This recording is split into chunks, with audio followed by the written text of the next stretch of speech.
Infection control society Pakistan کے زیر اہتمام ہیلتھ اویئرنیس کا پروگرام جاری ہے، جس کے تحت مختلف طبی موضوعات پر تحقیقات، تجزیات اور معلومات اپنے سننے والوں کی سماعتوں کی نظر کیے جا رہے ہیں۔ اس سلسلے میں مختلف موضوعات پر گزارشات پیش کی جا چکی ہیں۔ اس وقت ایک ایسا مرض جو پاکستان میں ایک وبائی صورت اختیار کر چکا ہے، اس حوالے سے کچھ گزارشات آپ کی سماعتوں کی نظر کر رہے ہیں، اور وہ مرض ہے ڈینگی فیور یعنی ڈینگی بخار۔ ملک میں جاری دہشت گردی کے بعد آج کل ہر طرف ڈینگی مچھروں کا چرچا ہے۔ بچے، خواتین، جوان، بوڑھے، کوئی بھی فرد ان کے حملوں سے محفوظ نہیں۔ ڈینگی مچھروں سے پھیلنے والی بیماری اس وقت دنیا کو متاثر کرنے والی اہم وائرل بیماری ہے۔ اس کا مچھر عام طور پر صاف پانی میں پرورش پاتا ہے اور گھروں میں عام مچھروں کے ساتھ موجود ہوتا ہے۔ ڈینگی وائرس کی 4 اقسام ہیں۔ اس کی مادہ مچھر کا حملہ صبح 6 سے 9 بجے اور شام 4 سے 8 بجے تک کے اوقات میں ہوتا ہے۔ ان اوقات میں مچھروں سے بچاؤ بے حد ضروری ہے۔ اسپرے بھی انہی اوقات میں کرانا چاہیے کہ انہی میں ڈینگی مچھر بھی متحرک ہوتا ہے۔ سالانہ ہزاروں افراد پوری دنیا میں اس سے متاثر ہوتے ہیں۔ اس مرض میں لاپرواہی خطرناک ہے، تاہم بروقت علاج سے مرض پر قابو پایا جا سکتا ہے۔ 99% افراد اس بیماری سے مکمل طور پر صحت یاب ہو جاتے ہیں اور ان کے علاج کے لیے صرف پیراسیٹامول ہی کافی ہوتی ہے۔ مچھردانی میں آرام اور سادہ اور ہلکی پھلکی غذا دوران علاج انتہائی مفید ہے۔ چونکہ یہ چھوت کی بیماری نہیں، اس لیے متاثرہ فرد کو الگ تھلگ رکھنے کی ضرورت نہیں ہے۔ پاکستان میں پہلی بار ڈینگی 1994 میں کراچی میں، 1995 میں حب، بلوچستان اور ہری پور میں ظاہر ہوا۔ ماہرین صحت کے مطابق اس زمانے میں تھائی لینڈ سے ٹائروں کی جو کھیپ کراچی اور بلوچستان لائی گئی، اس میں ڈینگی مچھروں کے انڈے موجود تھے، جو نشو نما پا کر منظر عام پر آئے۔ 2005 اور 2006 میں اس کی شدت پورے ملک میں محسوس کی گئی اور اب 2011 میں یہ ایک اہم مسئلہ بن کر سامنے آیا ہے۔ خاص طور پر پنجاب میں یہ وبائی مرض کی شکل اختیار کر چکا ہے۔ ملتان، فیصل آباد، رحیم یار خان، مظفر گڑھ، چیچا وطنی، شیخوپورہ، کھاریاں، قصور اور دیگر شہروں اور قصبوں میں اس کے مریضوں کی تعداد میں روزانہ تیزی سے اضافہ ہو رہا ہے۔ جس وقت یہ مضمون ہم اپنے سننے والوں کی خدمت میں پیش کر رہے ہیں، تقریباً 9,500 افراد میں اس کی تشخیص ہو چکی ہے، جس میں اب تک 26 افراد زندگی کی بازی ہار چکے ہیں۔ اس کے پھیلاؤ کی اہم وجوہ میں حکمرانوں کا غیر ذمہ دارانہ رویہ بھی ہے۔ اگر حکمراں اس مرض کی پچھلے سالوں کی تباہ کاریوں کے پیش نظر پہلے ہی سے قومی حکمت عملی تیار کر لیتے تو ڈینگی کو روکنا آسان ہو جاتا۔ اس وقت ایک انٹرویو جو کہ جنگ اخبار کی سنڈے میگزین میں اشاعت خصوصی میں شائع ہوا، یہ انٹرویو ڈاکٹر رفیق کانانی صاحب کا ہے، کہ جس میں انہوں نے ڈینگی فیور کے حوالے سے کچھ باتیں کی ہیں۔ ایک سیر حاصل گفتگو اپنے سامعین کی نظر ہے۔ ڈاکٹر صاحب کہتے ہیں کہ ڈینگی بخار مرض سے زیادہ کم آگاہی خطرناک ہے۔ علاج ممکن نہیں، لیکن بروقت تشخیص سے 99% مریض صحت یاب ہو سکتے ہیں۔ ماہر معالج سے رجوع کے ساتھ آزمودہ ٹوٹکوں سے بھی استفادے میں کوئی حرج نہیں ہے۔ یہ انٹرویو ہے ماہر وبائی امراض ڈاکٹر رفیق کانانی صاحب کا، جنگ اخبار میں شائع ہوا۔ مختلف سوالات جنگ اخبار کے نمائندے نے کیے۔ یہ سوال و جواب کا سلسلہ اپنے سننے والوں کی سماعتوں کی نظر۔ نمائندہ خصوصی نے سوال کیا،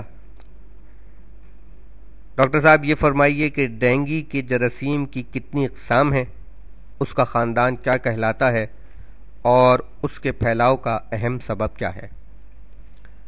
ڈاکٹر صاحب نے جواب دیا، ڈینگی وائرس کی 4 اقسام ہیں۔ اس کا وائرس مادہ مچھر کے کاٹنے سے انسانی جسم میں منتقل ہوتا ہے۔ یہ مچھر عام مچھروں کی طرح گھروں کے اندر اور آس پاس موجود صاف پانی میں پرورش پاتا ہے۔ اس کی پہچان یہ ہے کہ اس کے جسم پر سفید دھبے نمایاں ہوتے ہیں۔ مادہ مچھر دن کے اوقات ہی میں کاٹتی ہے، خصوصاً سورج طلوع ہونے اور غروب ہونے سے پہلے پہلے اس کا حملہ ہوتا ہے۔ اگر کسی بھی مقام پر کوئی ایسا فرد نہیں جس میں ڈینگی کا وائرس نہیں ہے تو چاہے کتنے ہی مچھر اسے کاٹتے رہیں اسے ڈینگی نہیں ہو سکتا، لیکن معاشرے میں اگر ایک بھی فرد ڈینگی کا شکار ہو جائے تو وہ بہت سے لوگوں کو اس میں مبتلا کرنے کا باعث بن سکتا ہے۔ یہ بیماری چونکہ مچھر کے کاٹنے سے ایک سے دوسرے فرد میں منتقل ہوتی ہے، اس لیے متاثرہ علاقوں سے کسی نئے علاقے میں داخل ہونے والے اگر اپنے خون میں ڈینگی کا وائرس لے آئیں تو بیماری کے پھیلنے کے امکانات بہت زیادہ بڑھ جاتے ہیں۔ کچھ علاج اور احتیاطی تدابیر۔ ڈینگی بیماری کا کوئی خاص علاج نہیں ہے۔ بیماری کی صورت میں احتیاطی تدابیر اور آرام ہی اس کا خاص علاج ہے۔ دوران علاج مریض کو صاف پانی زیادہ سے زیادہ پلائیں، تازہ پھلوں کا جوس، سوپ، پتلے شوربے کا سالن چپاتی کے ساتھ دیں۔ ڈینگی کی تشخیص اور علاج اپنے فیملی ڈاکٹر یا کسی مستند ڈاکٹر سے کرائیں۔ مریض کا بلڈ پریشر اچانک گر جائے، اس کی ذہنی کیفیت بگڑ جائے، یعنی وہ اول فول بکنے لگے اور اپنے حواسوں میں نہ رہے، جسم کے کسی عضو مثلا ناک، منہ یا پیشاب وغیرہ کے مقام سے خون رسنا شروع ہو جائے تو فوراً اسے قریبی بڑے اسپتال میں داخل کرائیں۔ ڈینگی بخار کی صورت میں صبح، دوپہر، شام پیراسیٹامول کی ایک گولی استعمال کریں۔ جناب، ڈینگی بخار کی صورت میں صبح، دوپہر، شام پیراسیٹامول کی ایک گولی استعمال کریں، لیکن جسم کا درد دور کرنے والی کوئی دافع درد دوا کسی صورت نہ لیں، یعنی پین کلر۔ نارمل ڈینگی کا مریض 1 ہفتے کے اندر اندر صحت یاب ہو جاتا ہے۔ سورج نکلنے اور غروب ہونے کے اوقات میں فل آستین والی قمیض یا شرٹ کا استعمال کریں۔ بچوں کو بھی ان اوقات میں نیکر کی جگہ پاجامہ یا پینٹ پہنائیں، جبکہ جسم کے کھلے حصوں، خاص طور پر چہرے، ہاتھ اور پیروں کے نچلے حصوں پر مچھر بھگاؤ لوشن ضرور لگائیں۔ گھروں اور دفاتر میں مچھر مار اسپرے اور کوائل میٹ استعمال کریں۔ دروازوں، کھڑکیوں اور روشن دانوں میں جالیاں لگوائیں۔ گھروں کے اندر خاص طور پر پردوں پر بھی مچھر مار اسپرے کریں۔ اس کے بعد نمائندہ جنگ نے سوال کیا کہ پہلی بار ڈینگی کا وائرس کب منظر عام پر آیا اور اس کا نشانہ بننے والے اولین ممالک کون سے تھے؟ اس سوال کے جواب میں ڈاکٹر صاحب نے فرمایا، ڈینگی کا وائرس پہلی بار 1950 میں ہیمرجک بخار کی صورت میں ظاہر ہوا تھا اور اس کا نشانہ بننے والے اولین ممالک میں فلپائن اور تھائی لینڈ شامل تھا۔ مادہ مچھر کے کاٹنے کے بعد متاثرہ شخص میں کس طرح کی علامات ظاہر ہوتی ہیں؟ نمائندہ جنگ کا سوال۔ مادہ مچھر کے کاٹنے کے بعد متاثرہ شخص میں کس طرح کی علامات ظاہر ہوتی ہیں؟ ڈاکٹر صاحب نے فرمایا، بعض اوقات تو ڈینگی کا وائرس جسم میں داخل ہو بھی جائے تو بھی علامات ظاہر نہیں ہو پاتی۔ کچھ دنوں کے لیے اس کے اثرات جسم میں چھپے رہتے ہیں۔ علامات میں ہلکا اور شدید بخار نمایاں ہے، لیکن جسم میں شدید درد کا ہونا، جن میں سر درد اور آنکھوں کے ڈھیلوں میں درد کا ہونا اہم علامات ہیں۔ جناب، جسم میں شدید درد کا ہونا، جس میں بالخصوص سر درد اور آنکھوں کے ڈھیلوں کا درد کا ہونا، یہ اہم علامات ہیں۔ اس کے علاوہ جلد پر سرخ نشانات کا پڑنا، نزلہ، زکام، کھانسی اور پیٹ کا درد بھی سر فہرست ہیں۔ بچوں میں کبھی کبھی اسہال کی شکایت بھی ہو جاتی ہے، یعنی دست کی شکایت بھی ہو جاتی ہے۔ سوال کیا گیا، سنا ہے بچوں اور بڑوں میں اس کی علامات مختلف ہوتی ہیں، جس کے جواب میں ڈاکٹر صاحب نے کہا، بیماری کی علامات مریض کی عمر کے لحاظ سے مختلف ہو سکتی ہیں۔ چھوٹے بچوں میں بخار کے ساتھ جسم پر سرخ دھبے پڑ جاتے ہیں، جبکہ جوانوں اور بوڑھوں میں بخار کے ساتھ جسم کے جوڑوں اور پٹھوں میں شدید درد، آنکھوں میں درد، متلی کا ہونا اور جسم پر کبھی سرخ دھبوں کا ابھرنا اہم علامات ہیں۔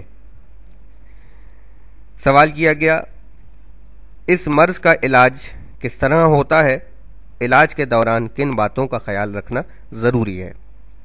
ڈاکٹر صاحب نے فرمایا کہ ڈینگی بخار کا علاج ہمیشہ ماہر ڈاکٹر، خاص طور پر اپنے فیملی ڈاکٹر سے کرانا چاہیے۔ بخار پر تو قابو پانے کے لیے صرف پیراسیٹامول ہی کافی ہے۔ دوران علاج بلڈ پریشر چیک کراتے رہنا ضروری ہے، کیونکہ بلڈ پریشر اچانک گر جانے کی صورت میں مریض غنودگی میں چلا جاتا ہے یا بے ہوش ہو سکتا ہے۔ علاج کے دوران مریض کو آرام کرنا چاہیے، اسے تازہ پھلوں کا جوس اور صاف پانی زیادہ سے زیادہ پلایا جائے تاکہ بلڈ پریشر گرنے نہ پائے۔ اس کی غذا سادہ اور زود ہضم ہونی چاہیے، جو پتلے شوربے، پتلی چپاتی، سوپ یا دودھ، دہی اور دلیے پر مشتمل ہو۔ ڈینگی کا مریض احتیاطی تدابیر اور صرف پیراسیٹامول کے استعمال سے ہی صرف 1 ہفتے کے اندر اندر صحت یاب ہو جاتا ہے۔ نمائندہ جنگ نے پوچھا، ڈاکٹر صاحب لیکن جن مریضوں کا بخار پیراسیٹامول سے بھی کم یا ختم نہ ہو تو انہیں کیا کرنا چاہیے؟ ایسے مریض جن کا بخار بہت تیز ہو اور دوا سے بھی دور نہ ہو رہا ہو، ذہنی کیفیت تبدیل ہو جائے، بلڈ پریشر اچانک تیزی سے گرنا شروع ہو جائے، وہ غنودگی یا بے ہوشی کی کیفیت میں چلے جائیں یا ان کے منہ، ناک یا پیشاب کے مقام سے خون بہنا شروع ہو جائے تو انہیں فوری طور پر اسپتال میں داخلے کی ضرورت پیش آتی ہے۔ لیکن 1% سے بھی کم مریضوں کو داخلے کی ضرورت پیش آتی ہے۔ اس کے بعد نمائندہ جنگ نے پوچھا، متاثرہ فرد کے تھوک، پسینے یا فضلے وغیرہ سے مرض دوسرے فرد میں منتقل ہو سکتا ہے؟ کیا متاثرہ فرد کے تھوک، پسینے یا فضلے وغیرہ سے مرض دوسرے فرد میں منتقل ہو سکتا ہے؟ جس پر جواب دیا گیا کہ چونکہ یہ چھوت کی بیماری نہیں، اس لیے ان چیزوں سے یہ مرض دوسرے فرد میں منتقل نہیں ہوتا، البتہ خون کے تبادلے سے یہ مرض دوسرے فرد میں منتقل ہو سکتا ہے۔ سوال کیا گیا، متاثرہ فرد کو کاٹنے والا مچھر اگر کسی دوسرے فرد کو بھی کاٹ لے تو کیا وہ بھی مرض کا شکار ہو سکتا ہے؟ جس پر ڈاکٹر صاحب نے فرمایا، بالکل ہو سکتا ہے، لیکن اس مچھر کے کاٹنے سے جس کے جسم کے اندر ڈینگی کا وائرس موجود ہو، یاد رہے کہ ڈینگی کا خاندان 4 اقسام کے وائرسز پر مشتمل ہے۔ سوال کیا گیا، علامات ظاہر ہوتے ہی معالج سے رجوع ضروری ہے یا مجوزہ ٹیسٹوں کے بغیر ہی پیراسیٹامول کا استعمال شروع کر دیا جائے، یعنی ٹیسٹ کروائے جائیں یا اس کے بغیر ہی پیراسیٹامول کا استعمال شروع کر دیا جائے؟ اس پہ ڈاکٹر صاحب نے فرمایا کہ علامات ظاہر ہوتے ہی معالج سے مشورہ کیا جا سکتا ہے۔ پیراسیٹامول کا استعمال ہر فرد کے لیے ضروری نہیں، لیکن جب بھی بخار تیز ہو تو بغیر معالج کے مشورے کے بھی پیراسیٹامول کا استعمال کر لینا چاہیے۔ جناب، جب بھی بخار تیز ہو تو بغیر معالج کے مشورے کے بھی پیراسیٹامول کا استعمال کر لینا چاہیے۔ سوال کیا گیا، ڈینگی کے مریض کو خون دینے کی ضرورت کب ہوتی ہے؟ تو جناب، جسم میں خون کی کمی کے سبب باریک باریک رگیں پھٹ جاتی ہیں، اسی وجہ سے خون رسنا شروع ہو جاتا ہے، پھر سفید ذرات مقررہ تعداد سے تیزی کے ساتھ کم ہونے لگیں تو بھی ہنگامی بنیادوں پر مریض کو تازہ خون چڑھانے یا صرف پلیٹلیٹس دینے سے مرض پر قابو پایا جا سکتا ہے۔ سوال کیا گیا کہ ڈینگی کی تشخیص کے لیے کس قسم کے ٹیسٹ ضروری ہیں؟ ڈاکٹر صاحب نے فرمایا کہ ڈینگی کی تشخیص کے لیے خون کا عام ٹیسٹ یعنی بلڈ ٹیسٹ، اس کے علاوہ ڈینگی PCR اہم ٹیسٹ ہیں۔ جبکہ ڈینگی اینٹیگن نیا اور نہایت مفید ٹیسٹ ہے۔ یہ تمام ٹیسٹ بآسانی تمام چھوٹے بڑے اسپتالوں میں کرائے جا سکتے ہیں۔ سیل اسپریٹر مشین، یہ سوال نمائندہ جنگ کا تھا کہ سیل اسپریٹر مشین ڈینگی بخار سے بچاؤ میں کس طرح معاون ہے اور اب تک یہ کتنے سرکاری اسپتالوں میں فراہم کی گئی ہے؟ جناب، آج کل تو یہ مشین شہروں کے تقریباً تمام ہی بڑے اسپتالوں اور بلڈ بینکوں میں موجود ہے، البتہ ان کی پلیٹلیٹ کٹس مہنگی ہوتی ہیں کیونکہ باہر سے آتی ہیں، لیکن ہمارے ہاں غیر ذمہ دارانہ رویوں، حکمراں طبقے کی کرپشن کی وجہ سے عوام کو یہ اپنے ملک میں ارزاں قیمتوں پر دستیاب نہیں۔ حالت یہ ہے کہ ادھر حکمراں طبقہ اپنی عوام دشمن پالیسیوں سے عوام کا خون نچوڑ رہا ہے، تو دوسری طرف ڈینگی مچھر عوام کا لہو پی رہے ہیں۔ حکمراں طبقہ اگر عوام الناس سے مخلص ہوتا تو ہمیں انتہائی مہنگی کٹس باہر سے منگوانے کی ضرورت ہی نہ پڑتی، ہم یہ خود ہی بناتے اور ارزاں قیمت پر لوگوں کو مہیا کرتے۔ بھارت ہی کی مثال سامنے ہے، وہ اپنے عوام کے لیے یہ کٹس خود ہی بنا کر دے رہا ہے۔ اس وقت تمام بڑے سرکاری اسپتالوں مثلاً جنا، سول، قطر اسپتال، لیاقت آباد اسپتال، لیاری اسپتال اور دیگر میں یہ مشینیں موجود ہیں۔ نمائندہ جنگ نے پوچھا کہ ایک صحت مند فرد میں پلیٹلیٹس کی نارمل تعداد کیا ہوتی ہے اور کس حد تک کمی واقع ہو جائے تو موت کا خطرہ لاحق ہو جاتا ہے؟ ایک نارمل فرد میں پلیٹلیٹس کی تعداد 1.5 لاکھ سے 4.5 لاکھ ہوتی ہے۔ اگر یہ تعداد کم ہو کر 25,000 ہو جائے تو تشویش کی بات ہے، اور اگر 10,000 سے کم ہو جائے تو ایسی صورت میں فوری طور پر اسے پلیٹلیٹس چڑھائے جاتے ہیں۔ نمائندہ جنگ نے پوچھا کہ سندھ اور پنجاب میں اب تک ڈینگی کے کتنے کیسز سامنے آئے ہیں اور اموات کا بڑا سبب کیا ہے؟ ڈاکٹر صاحب نے فرمایا کہ سب سے پہلے تو میں کہوں گا کہ لوگوں میں ڈینگی کے بارے میں آگاہی کا یا اس کے بارے میں جانکاری کا نہ ہونا ہی موت کا سب سے بڑا سبب ہے۔ 2006 میں آگاہی نہ ہونے ہی کی وجہ سے 55 افراد ہلاک ہو گئے تھے۔ ڈاؤ یونیورسٹی کے اوجھا کیمپس میں ہر سال اس کے کیس رجسٹر ہوتے ہیں، لیکن اس بار ملک کے تقریباً تمام ہی شہروں اور قصبوں سے یہ کیسز سامنے آ رہے ہیں۔ اگست سے ستمبر تک ان کی تعداد میں خاصا اضافہ دیکھنے میں آیا ہے۔ سندھ میں تو ابھی تک سرکاری سطح پر 200 کیسوں کا اندراج ہوا ہے، جبکہ ہلاکت کی تعداد 1 ہے، لیکن پنجاب بری طرح متاثر ہے۔ سرکاری سطح پر پنجاب میں ابھی تک تقریباً 9,500 کیسز کا اندراج ہوا ہے، جبکہ ہلاک ہونے والوں کی تعداد اس وقت تک تقریباً 18 ہے۔ نیز خیبر پختونخوا اور بلوچستان سے بھی ڈینگی کے کیسز رپورٹ ہو رہے ہیں۔ سوال کیا گیا کہ ایسے مریض جنہیں پلیٹلیٹس چڑھانے کی ضرورت ہوتی ہے، سرکاری اسپتالوں میں اس کی سہولت دیکھنے میں نہیں آئی۔ کئی لوگوں نے ہمیں بتایا کہ انہوں نے مختلف بلڈ بینکوں سے 10,000 میں پلیٹلیٹس بیگ خرید کر اپنے مریض کو اور مریضوں کو چڑھوائے اور اسپتال کو مہیا کیے۔ غریب لوگوں کے پاس تو علاج کے لیے اتنی بڑی رقم نہیں ہوتی۔ صحت کے ذمہ داران اس حوالے سے کس طرح غریبوں کی تشفی کر سکیں گے؟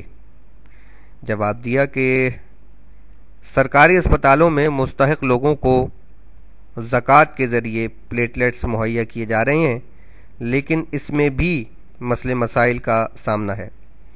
اکثر سرکاری اور پرائیویٹ اسپتالوں میں مستحق مریضوں کو یہ سہولت مل نہیں پاتی، جو ذمہ داران کی بے حسی اور ان این جی اوز کے منہ پر تماچا ہے۔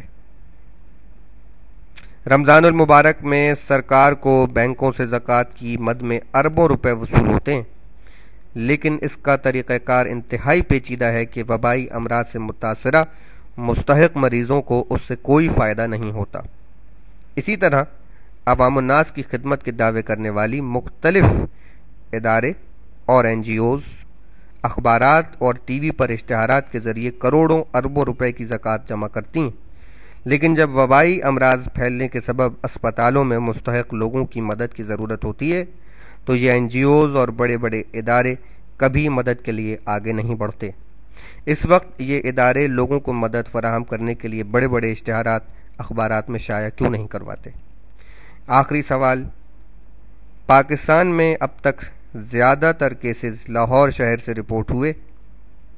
شہر بھر کے اسپتال ڈینگی کے متاثرہ مریضوں سے بھرے ہوئے ہیں، تو کیا یہ ممکن نہیں کہ بجائے بیرون ملک سے ادویہ اور ماہرین بلانے پر قوم کا پیسہ خرچ کیا جائے، متاثرہ علاقوں میں مؤثر اور زود اثر مچھر اسپرے کروا لیا جائے؟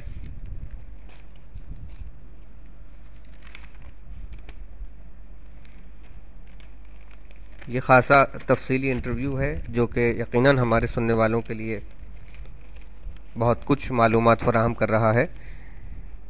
ڈاکٹر صاحب نے جواب دیا کہ سری لنکا سے معاونت کے لیے جو ماہرین آ رہے ہیں وہ پاکستانی قوم کی مدد ہی کے لیے آ رہے ہیں۔ انہوں نے اپنے ملک میں ڈینگی کے خاتمے کے لیے جو کام کیے ہیں، ہمیں ان کے بارے میں جاننا چاہیے اور ان کے تجربات سے فائدہ اٹھانا چاہیے، اس میں کوئی حرج نہیں ہے۔